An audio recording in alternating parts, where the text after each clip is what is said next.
Hello friends, कहाँ कहाँ से गुजर गए कि आज के एपिसोड में मैं अपनी माँ के बारे में बताऊँगी। मेरी माँ का जन्म भैंसाड़ा गांव, जो कि मैंने पहले एपिसोड में बताया था, माँ पिताजी के शादी के जब बताई थी। मेरी माँ करीब 16 साल की थी तब माँ की शादी हुई। शादी के बाद मेरी माँ कलकत्ता में आ गई मेरे पिताजी के साथ। वहाँ वो लोग हावड़ा में पीलखाना बोल के कोई जगह था, वहाँ पे थे। माँ बोलती है वो समय माँ का बहुत कष्टदायक था। मैंने कुछ छोटे से घर में, बड़े इसमें, पिताजी बैंक में थे लेकिन उतनी शायद सैलरी नहीं होगी, घर में भी देना पड़ता था, तो वहाँ थे। उसके बाद माँ लोग आई हिंद मोटर में रहते थे, हिंद मोटर में घर किराए में रहते थे। उसके बाद आए उत्तरपाड़ा में एक जगह था जहाँ पे वो लोग किराए पे थे, उस जगह का नाम नहीं याद आ रहा है। उसके बाद हमारा घर बना। तो मेरी माँ के शादी के करीब 5 साल बाद मैं पैदा हुई। मैं किराए के घर में ही पैदा हुई थी। हाँ, मैं शांति नगर में माँ रहती थी। शांति नगर में जब थे उत्तरपाड़ा के एक जगह है, वहाँ पे मैं पैदा हुई थी। तो उस घर में उसके बाद 2-2.5 साल बाद मेरी बहन पैदा हुई, झुमझुम। तो उसके तो झुमझुम हमारे अपने घर में ही पैदा हुई, उत्तरपाड़ा में हमारा जो अपना घर है। उसके झुमझुम के फिर 3 साल बाद मेरा बड़ा भाई बाबू, फिर उसके 3 साल बाद छोटा भाई मोनू। 4 भाई बहन हैं, 4 भाई सब बच्चे पैदा हुए। जब तक हम लोग नहीं थे तब तक माँ को गांव से आई थी, उतनी पढ़ी लिखी नहीं थी, लेकिन पिताजी माँ को पढ़ पढ़ के किताब, उपन्यास, इंग्लिश उपन्यास, बंगला उपन्यास, जरासंध के लोहुआ कपट, जरासंध के एक राइटर हैं जो जेलर थे, और उनकी सारी कहानियाँ जो थी अपने निजी जीवन के पे ही आधारित थी। मैंने जितने कहानियाँ उन्होंने देखा है उस पे, वो बहुत प्रसिद्ध बंगला उपन्यास है। फिर जेम्स हेडली चेज, ये सब की कहानियाँ भी, और भी इंग्लिश साहित्य, ये सब मेरे पिताजी संडे को मेरी माँ को पढ़ पढ़ के सुनाते थे। वो सब पढ़ते सुनते मेरी माँ को भी पढ़ने की बहुत इच्छा जागृत हो गई थी। बाद में इन फ्यूचर जब हम लोग छोटे थे तब भी माँ को देखते थे, जब भी मौका मिला। एक संडे को हमारे यहाँ एक हिंदी का ये आता था न्यूज़पेपर, विश्वामित्र नाम था उस न्यूज़पेपर का। उसमें कहानी, ये सब जातक कथाएँ, फिर पौराणिक कहानियाँ, फिर पूजा पाठ कौन इस हफ्ते में क्या है, वो सब रहता था। वो सब तो पढ़ती थी, और भी लाइब्रेरी से भी किताब मेरे पिताजी ला के देते थे। माँ को जब भी मौका मिलता था माँ किताबें पढ़ती थी। बचपन में हम लोगों ने ऐसे ही देखा है कि घर का काम ज़्यादा ही काम, बाज़ार करना, दुकान जाना, सब माँ ही करती थी, क्योंकि पिताजी का बैंक का ब्रांच हमेशा दूर दूर रहा। सुबह 8 से 8:30 तक तो निकल जाते थे। कभी कभार ही मैं उनको बाज़ार जाते देखी हूँ। जब एकदम छोटे थे शायद हम लोग, तब शायद हो जाते थे। जैसे हम लोग थोड़ा बड़े हुए, माँ ही सब करती थी। फिर शाम को हम लोग पढ़ने बैठते थे सब लाइन से रूम में, कोई टेबल कुर्सी पे, कोई ऐसे ज़मीन में, मैंने चटाई बिछा के।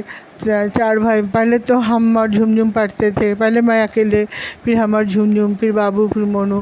फिर माँ के पास, जैसे किचन के पास ही मैं चटाई लगा के बैठती थी, तो ताकि कोई उच्चारण जैसे सही नहीं हुआ तो माँ सही कर देती थी। फिर संयुक्त अक्षर जो होते थे ना, तो वो सब जोड़ जोड़ के माँ को बोलती थी, माँ कर देती थी। यहाँ तक कि कुछ कुछ इंग्लिश के शब्द भी शुरुआत के दिनों में माँ पढ़ाई है, जबकि माँ पहले इतनी पढ़ी नहीं थी, 8वीं पास थी, और 8वीं तक शायद माँ ने इंग्लिश कुछ नहीं पढ़ा था। ये सब मेरे पिताजी का पढ़ा हुआ। साहित्य के प्रति माँ की रुचि और पढ़ाई के प्रति रुचि, ये सब पिताजी का ही देन था, लेकिन माँ को भी ये सब बहुत अच्छा लगता था। ऐसे करते दिन बीतते गया। मैं 10वीं पास की, फिर उसके बाद मैं 12 पास की, फिर मैं ग्रेजुएशन हो गया। फिर मैं एक स्कूल में पढ़ाती थी, ईशा विद्यापीठ। तो ऐसे में मेरी शादी हो गई। फिर स्कूल में भी मैं 1.5 साल करीब पढ़ाई हूँ। फिर मैं इधर कोलियरी में आ गई थी। तो फिर मेरी माँ का, लेकिन मेरे पिताजी, चूँकि माँ जब 50 की भी नहीं हुई थी तभी मेरे पिताजी चले गए। करीब 49 की थी मेरी माँ। तब मेरा छोटा भाई मेडिकल में था, फर्स्ट MBBS दे रहा था उसी समय जस्ट, और मेरी बहन की भी शादी नहीं हुई थी, और दोनों भाई कोई नौकरी नहीं करते थे। उसी समय मेरे पिताजी चल बसे। मेरे पिताजी की इंतकाल की कहानी मैं बताई हूँ मेरे पहले एपिसोड में। तो माँ एकदम चारों तरफ से, माँ बहुत ज़्यादा दुखी थी, बिफर गई थी एकदम। मेरे को खबर मिला था पिताजी का डेथ का, तब मैं आई थी। तो माँ को जब देखी थी तो माँ बहुत दुखी, लेकिन टूटी नहीं मेरी माँ। माँ ना, क्योंकि उनके बच्चे सब छोटे थे, एक बेटी की शादी नहीं हुई थी, बाकायदा मेरी भी जो जिम्मेदारी, मैं आई हूँ, मुझे क्या लेना है देना है सब। जनरली पति जाने से कैसा लगता है, वो मेरे अपने पति जब गए तब मुझे पता चला, नहीं तो मुझे इस बात का इतना एहसास नहीं था। लेकिन मेरी माँ ने बड़ी स्ट्रांगली ये सब संभाली। उस समय हमारा फाइनेंशियल सिचुएशन भी उतना अच्छा नहीं था। तो जो भी हो, पिताजी बैंक में थे, उनको पैसा ऐसा मिला था, माँ को पेंशन मिलने में थोड़ा टाइम लग गया था। चलो ज़िंदगी ऐसे ही चल रही थी। फिर मेरे छोटा भाई मेरा डॉक्टर बना। फिर मेरे बड़े भाई को सेंट्रल गवर्नमेंट का अच्छा जॉब मिला। फिर मेरी बहन को भी पास में ही काकीनाड़ा में स्कूल टीचर थे, उसके पति, मेरी बहन भी स्कूल टीचर बन गई। फिर उन लोगों की शादी हुई थी मेरी बहन की पास में। तो माँ का जीवन ऐसे ही अच्छा बीतने लगा। सब कुछ धीरे धीरे, घर की स्थिति बेहतर होने लगी।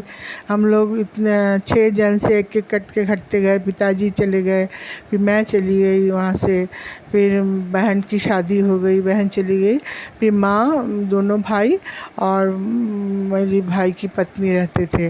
फिर मेरे बड़े भाई को भी कुछ सालों के लिए दिल्ली में पोस्टिंग हुआ था, तो वो चला गया। फिर माँ और मेरा छोटा भाई और उनकी पत्नी रहे। ये कुछ दिनों की बात है, 2-2.5 साल था शायद ऐसा सिचुएशन। फिर मेरा बड़ा भाई लौट के आ गया।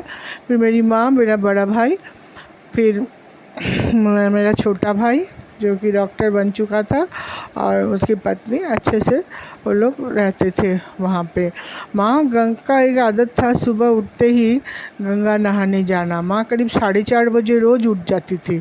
उठ के गंगा चली जाती थी एकदम 6 बजते बजते। हिंद मोटर है ना हमारे पास में कारखाना, तो उसका हुटर बजता था ड्यूटी वाला, तो 6 बजते बजते मेरी माँ घर आ जाती थी। ये मेरी माँ का 12 महीने का ये रूटीन था। लेकिन पिताजी के जाने के बाद मेरी माँ ना 2 साल घर से नहीं निकली। वो दुख से ही नहीं निकली, समझिए। वो जो आर्थराइटिस शायद शुरुआत हुआ था, शायद तैरती तो शायद नहीं होता, क्योंकि गंगा जाके रोज़ तैरती थी मेरी माँ।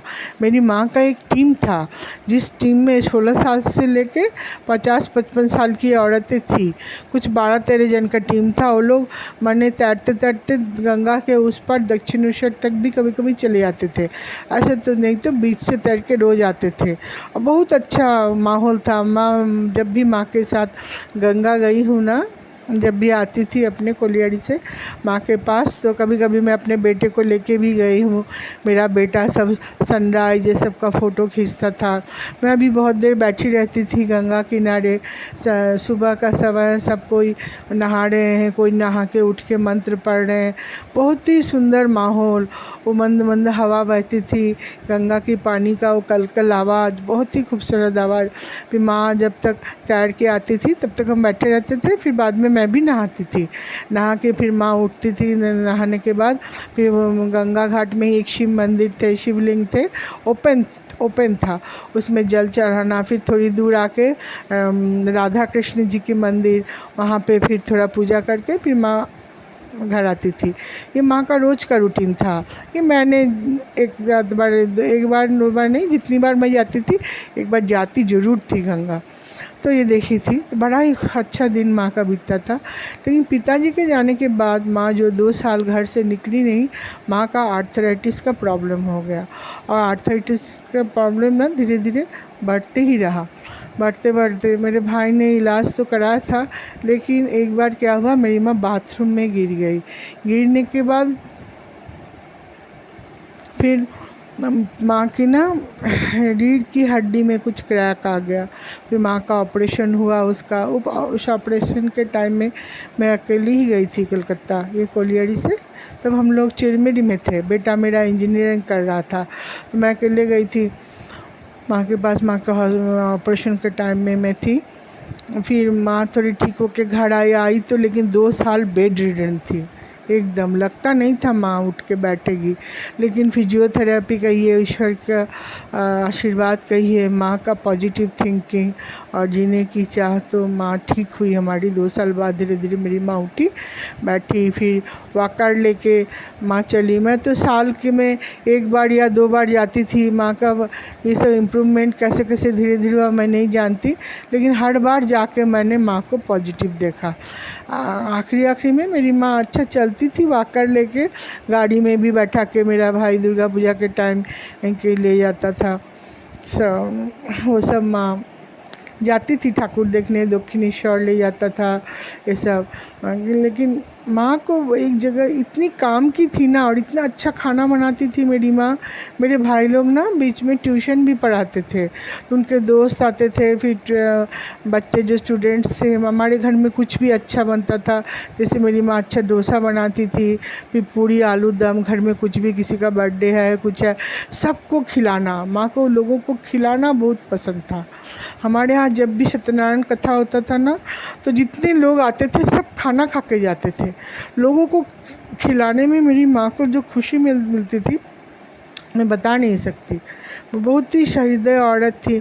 उनके नौकरानी के प्रति उनका जो रवैया, वो मैंने रानी माँ के एपिसोड में मैं बताई हूँ माँ का।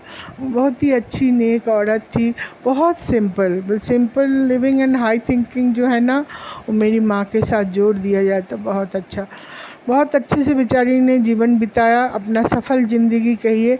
लेकिन अंतिम समय वो जो मेरी माँ कहीं जा नहीं पाती थी, खाना वाना बना नहीं पाती थी, लेकिन क्या कुक लोगों को पूरा इंस्ट्रक्शन दे के ही बनाती थी।